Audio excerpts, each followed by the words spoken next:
Physics 101. This is basic grammar school physics going on here. So what do we have going on here? We have like there's a leak of water going all the way around this building, and it's just pouring out everywhere, and it's making these puddles, and at different times it gets more or less. And you can see the seam. This is moisture here, moisture there at this crack. Sometimes it fills up. So 360 degrees at all four corners. And at the corners it's worse. And the reason why the corners are worse, this is the least worst one. The other side is a lot worse. So you have these tin flashings right here.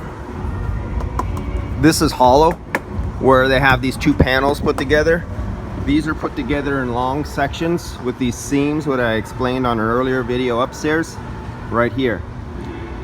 The building's under positive pressure inside. It's 70 to 80 degrees humidity inside with a slight positive pressure on the inside. At night it gets down into the 50s, maybe 40s in here, and you have aluminum. Think of glass. Take a glass, fill it with cold water, fill it with ice on a hot, humid summer day, and sit it on your kitchen or your kitchen table. What happens to it? It condensates and forms water droplets outside, and they pour down, right? The same thing is happening here. These seams, even though the walls are like a foot thick or 6 inches thick, the ceiling is a foot thick, or more than a foot thick. I think it's 18 inches thick on the ceiling. They did not seal. So here again, the water is coming through, and right at this tin, it's turning into water pouring down.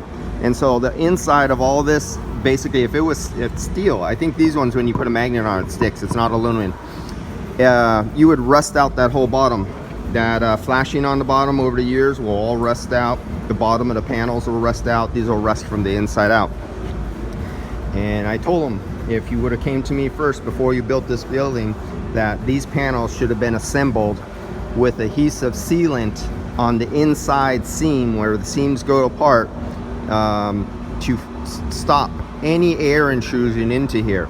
The exact opposite, if this was a freezer for ice cream at minus 20 degrees, air contracts inside as it colds, and it pulls damp, moist air in, and then the air with the moisture goes in, and as it hits the seam on the back side inside the metal, it freezes and it expands, and it causes things to literally break apart, and metal to actually burst open and actually move and distort, and door frames to distort. It causes concrete to shatter, and ice crystals in a concrete floor at minus 20 degrees, you see the concrete start to rise with the ice crystals and literally break apart the concrete. And here we're having the opposite coming out. So I instructed them, they asked me what they can do, get one of their workers, and these seams that you see here on the inside, they have to go inside the building and literally seal the seams with silicone all the way around. The bottom has a flashing on it, a really nice, the company who put the epoxy floor down did a decent job at putting their flashing on the inside, but they did not seal the walls, so we're having this problem going all the way around.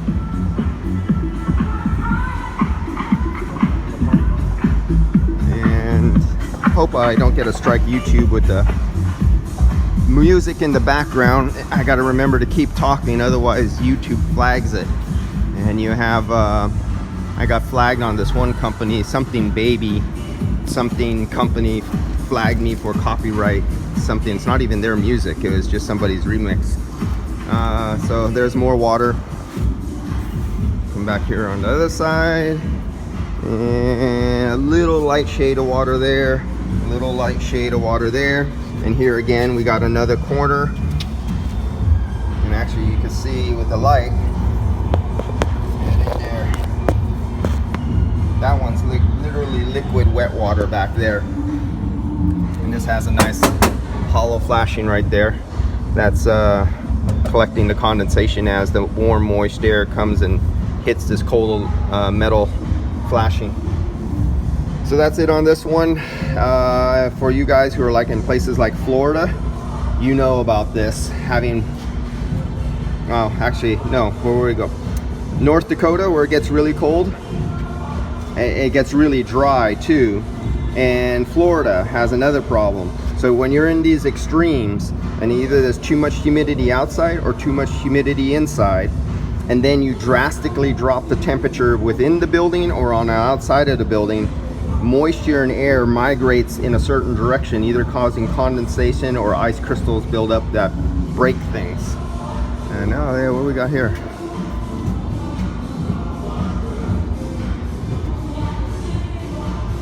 Okay. Oh, that's separate. That's, I think, something else. Oh, I know. Possibly. I don't. Oh, he's doing some. Oh, he's working right there. That's what that is, I think. I gotta investigate that right there, because they're just putting some new. No, that's a gas line. That's not a water line. Where that one it is, that's actually for CO2 gas. That has nothing to do with water. So I gotta find out why there's. Oh, I see it. I think I see a little shiny. Right, you guys can't see it, and I don't think my light on my phone is not strong enough, but yep, I see the drops coming out of there. I know those are water, but there's no seams right there, I'm pretty sure. But that one right there, where they put the screws through to hold the brackets on, the air is coming through and hitting the metal on the backside and condensating into water and dripping down. That's what that is. Okay, so they're gonna have to go around and seal where the guy put up everything where he put screws. He's gonna have to remove the screws, put some caulking down there, and reinsert his screws. He cannot have screws that are stripped out with bigger holes, because there's gonna be a water problem at every one of his fitting placements where he has the straps on the pipes. All right, see you guys later.